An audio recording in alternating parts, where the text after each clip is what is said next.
So there was a couple of people in the PM, private message, who made a request on how I set up my garden. So this is the way I learned. I've seen my elders do this, I've seen YouTube people do this, I've seen other farmers do this. What they'll do is they'll lay down some cardboard. The cardboard not only serves as a weed barrier, but also the worms love cardboard and other insects. They love to eat that cardboard, eh? If this was a wooden one that had treated wood, I would line inside with plastic, housing plastic, but I'm not going to worry about it. It's pretty good. Now, right now what I'm doing is I'm taking my fiskars, and I'm cutting down. I cleaned up the brush in the corner, and I'm cutting it down to small bits. And what I'm doing is I'm creating an environment for all the different bacteria and insects, you know, the ones who like to stay in the ground, insects. Those colonies, I'm creating them an environment to build little communities in here, eh? And then when I'm done here, I'm going to throw the dirt on top. It's going to be a perfect environment for different kinds of microorganisms to come in and have a party. Okay, so I'm going to get back to work and finish up this bundle here and toss it in there, and then I'm going to cover it up with soil. One eternity later. So real quickly, let's talk about the benefits of doing this technique. Cardboard, twigs, and sticks. I could burn all these sticks, you know, make some beautiful charcoal and then add it to the soil. But I like this because a few years ago I learned about permaculture. A few years after that I learned about hugelkultur.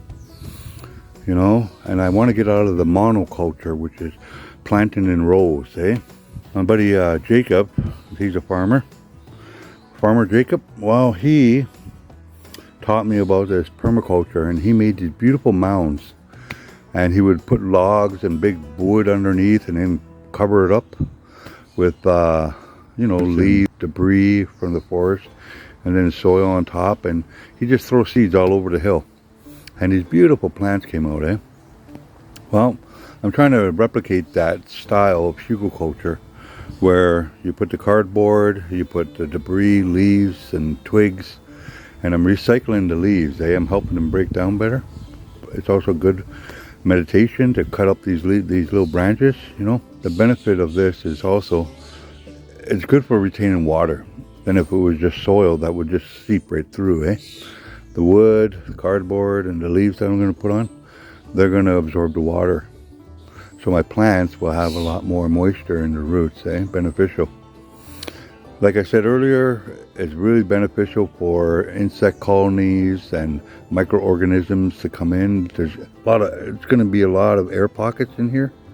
So I'm going to have lots of different colonies of insects to work the soil. And they're going to poop. And worms are going to come in and eat the cardboard, and they're going to poop, and they're going to add their own fertilizer to this environment that I'm creating. The same thing happens when you're in the forest, eh? In the woods, you know, the trees are there and they'll drop their branches and leaves, and then you got this stuff called humus or humus. And it's a real thick, rich nitrogen mineral content that is developed by nature, and it makes the soil rich, and the plants continue to be healthy. That's what I'm trying to create here on the lawn. So just something to think about when you're planting, you know, like when I do my bucket garden, right? With the buckets, like this one here, the same thing. I put some paper down, I put a bunch of twigs and leaves, and then I covered it up with soil. And this is a fabric pot. 3 gallon. Every one of these, except for this one, this big boy here. I should actually take this off. Let these guys breathe, enjoy the sunlight. With this big boy, it was so big, there's a lot of space. I couldn't get all the soil for this, right? It would cost me just an arm and a leg for soil to fill this up. So what I did was I put logs inside on the bottom, and then leaves and more sticks from trees, eh?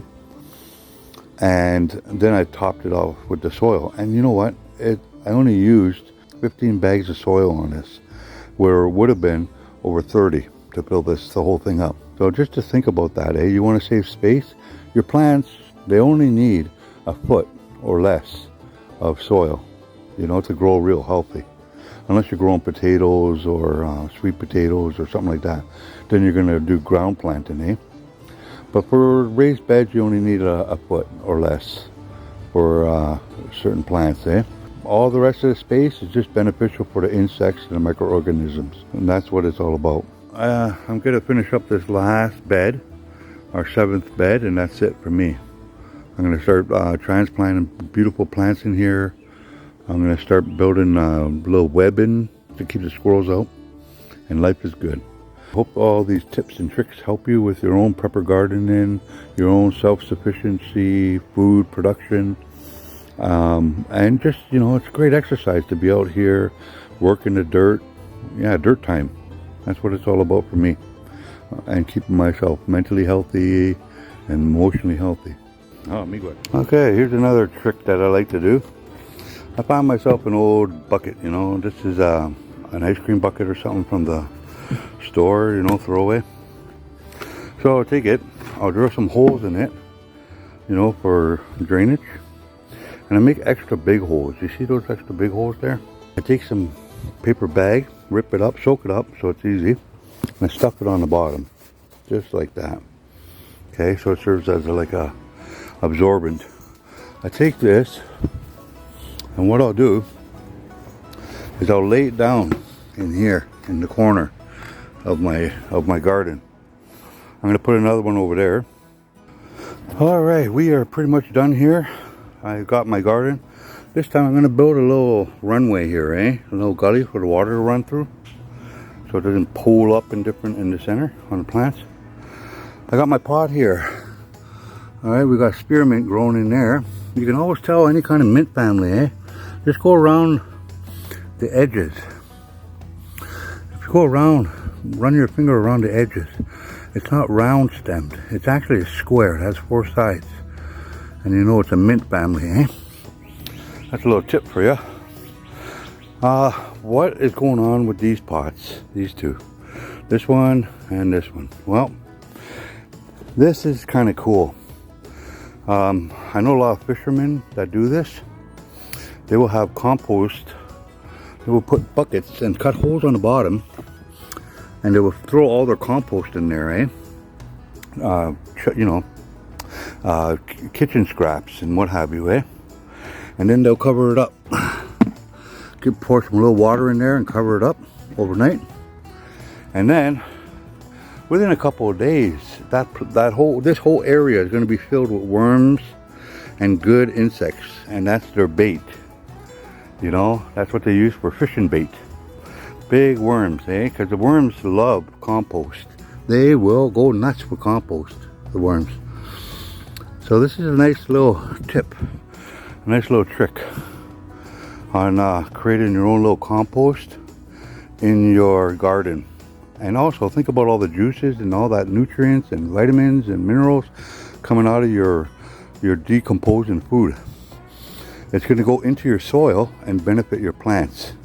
Because if you want good fruit, you want good plants, good strong plants, they have to have good soil first.